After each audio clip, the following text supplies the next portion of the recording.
3, 2, 1. Selamat datang kembali di channel saya, Timotius Duha, channel yang khusus menyampaikan informasi-informasi seputar skripsi dan pengolahan data penelitian. Pada kesempatan ini saya akan menyampaikan topik mengenai peran dosen pembimbing bagi mahasiswa. Untuk itu, apabila menurut Anda video ini bermanfaat, maka silakan like, comment, dan share video ini. Dan kepada Anda yang belum mengklik tombol subscribe, silakan klik tombol subscribe untuk membantu pengembangan channel ini lebih besar lagi. Untuk itu, kepada kita semua saya mengucapkan selamat menyaksikan. Iya, saudara-saudara, barangkali Anda yang sedang mengajukan atau sedang pembimbingan, tentu ada sosok yang begitu dekat atau begitu sering Anda jumpai, atau setiap hari Anda berinteraksi dengan beliau, yaitu adalah dosen pembimbing. Peran dari dosen pembimbing itu ada bermacam-macam. Baik, yang pertama adalah peran sebagai motivator. Jadi hal yang penting dalam membimbing itu adalah memotivasi anak bimbingannya. Jadi perlu juga Anda mengetahui bahwa motivasi itu ada dua, motivasi positif dan motivasi negatif. Nah, motivasi positif itu misalnya memberikan pujian, memberikan semangat, kemudian memberikan arahan-arahan, itu adalah motivasi positif. Tapi jangan lupa ada juga motivasi negatif. Misalnya dosen pembimbing itu marah, tidak mau bertemu, dan mempersulit dalam tanda petik. Nah, tentu kalau kita berpikir secara positif, apapun yang dilakukan atau yang diterapkan oleh dosen pembimbing tersebut adalah benar. Kenapa? Karena tujuannya adalah melatih kepekaan, melatih kemampuan berpikir, dan melatih kesabaran.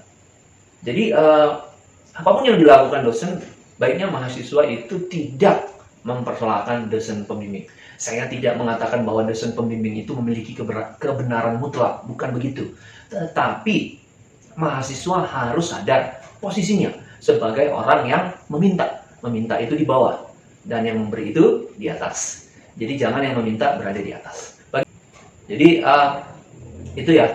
Jadi kalau misalnya ada benturan, ada sesuatu yang tidak berkenan, silahkan dikomunikasikan dengan baik. Karena pada dasarnya dosen pembimbing itu tidak memarahi, tidak mempersulit, tetapi tujuannya melatih kamu untuk lebih kritis, lebih powerful dalam berusaha.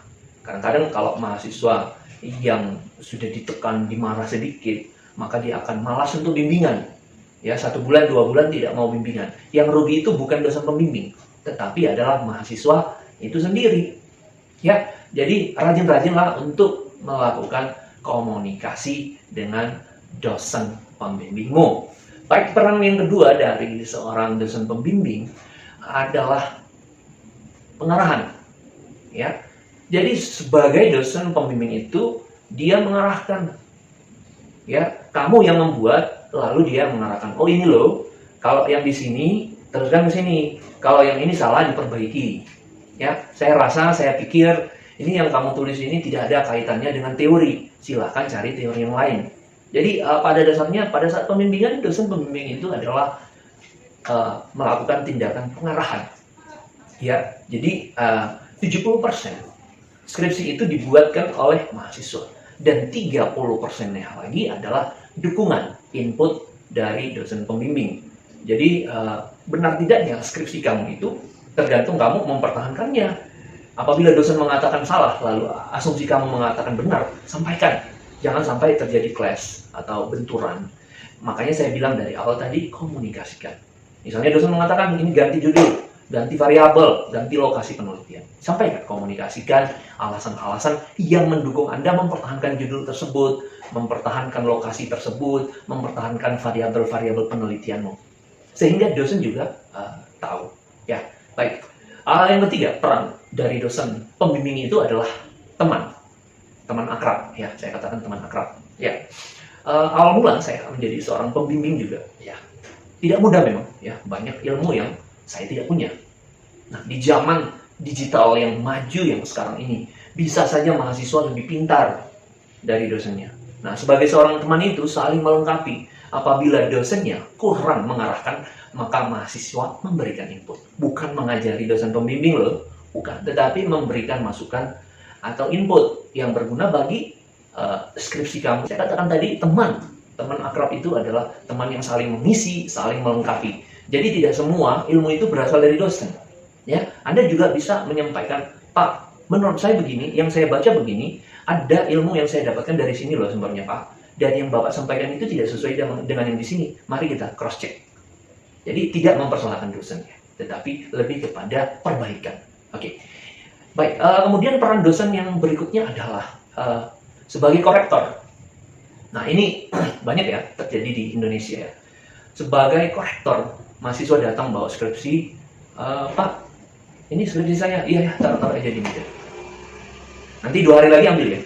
Nah, terus dosennya tinggal centang-centang, salah, ini kalimat salah.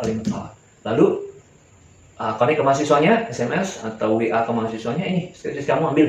Ini banyak yang salah ya, perbaiki. Nah, dan ini sering terjadi apabila dosen memiliki jam-jam kerja yang sibuk. Maka upayakan apabila Anda mau bertemu dengan dosen pembimbing, silakan buat janjian waktu, kapan, tempat, dan di mana, sehingga proses pembimbingan itu lebih lancar. Ya, walaupun pada proses pembimbingan nantinya, seorang dosen pembimbing itu adalah sebagai korektor. Ada dosen pembimbing saya, ini Pak, katanya salah, tapi input untuk perbaikannya tidak ada, katanya cari sendiri. Pembimbing. Untuk itu, ya makanya saya katakan tadi, kita mari saling melengkapi. Oke, kalau misalnya Anda terbentur mengenai itu, silakan komunikasikanlah. Barangkali ada jawaban. Oke, yang kemudian adalah dosen pembimbing sebagai pengajar. Nah, ini yang paling bagus ya. Peran yang kelima itu adalah sebagai pengajar, terutama untuk penelitian kuantitatif. Nah, jangan sampai mahasiswa dibiarkan. Kamu cari sendirilah ya. Terutama dalam pengolahan datanya. Sekarang sudah banyak kok di internet, di YouTube, di Google, panduan tutorial dalam pengolahan data penelitian. Ya, kadang-kadang juga dosen itu tidak mau mengajari mahasiswanya untuk mengolah data. Nah, bagaimanalah peran kamu sebagai mahasiswa bimbingan dalam mengorek ilmunya? Bisa saja dosen itu tahu pengolahan data, tapi kamu tidak pernah minta. Akhirnya apa? Kamu bikin ke joki, kamu bikin ke konsultan, kamu bikin ke orang lain, kamu keluarin duitnya, keluarin uangnya, kamu yang rugi. Harusnya ngomong dong sama ya, Pak, tolong Pak, saya kesulitan di dalam pengolahan data, mohon petunjuknya Pak, supaya saya bisa mengolah data. Ya, jadi upayakan supaya pembimbing itu tidak menghindar kamu, karena pada dasarnya seorang pembimbing itu adalah pengajar. Karena dia membimbing kamu untuk pembimbingan skripsi, maka dia akan mengajari kamu bukan hanya konteks penulisan, tetapi konteks pengolahan data juga. Jadi tergantung, kembali lagi, komunikasi kamu dengan dosen pembimbingmu. Dan yang terakhir, peran dari seorang dosen pembimbing itu adalah sebagai advisor atau orang-orang yang memberikan saran di luar isi skripsi kamu. Misalnya dia akan tanya mengenai kehidupan pribadi kamu, mengenai keluarga kamu, atau barangkali ada mahasiswa yang kuliah sambil kerja, dia akan tanyakan, dan dosen yang baik itu akan memberikan saran-saran dan mengupayakan supaya studimu itu lebih cepat. Itu saja yang bisa saya sampaikan atas perhatian kita semua. Saya mengucapkan terima kasih. Salam tuntas skripsi.